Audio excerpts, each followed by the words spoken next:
26 তারিখে যারা কোটিপতি হওয়ার স্বপ্ন দেখছো, তোমাদের উদ্দেশ্যে আমি একটা মেসেজ ড্রপ করতে চাই।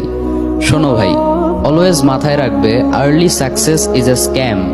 সফলতার কোনো শর্টকাট হয় না। অনেক কাঠখড় পুড়িয়ে স্টেপ বাই স্টেপ গ্রাজুয়ালি সফলতার দিকে এগোতে হয়। ঘরে বসে জাস্ট কিছু ট্যাপ করে যদি কোটিপতি হওয়া যেত, তাহলে এটা তারা আমাদের কাছে লঞ্চই করতো না, তারা নিজেরাই এটা ইউজ করতো। ঠিক কিনা বলো যুবক ভাইয়েরা?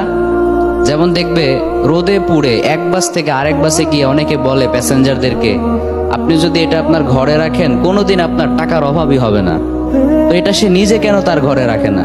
সে কেন রোদে পুড়ে পুড়ে এগুলো বিক্রি করে? Doesn't make any sense. আরেকটা বিষয় খেয়াল করলে দেখবে, যত বড় বড় স্ক্যামার রয়েছে, ফ্রড রয়েছে, মোস্ট অফ দ্য টাইম এরা ছোট ছোট দেশকে টার্গেট করে, যেখানে প্রচুর বেকার যুবক রয়েছে, তাদের হাতে অঢেল সময় রয়েছে। এর ফলে তাদের সামনে যখন অ্যাট্রাকটিভ নতুন কিছু আসে,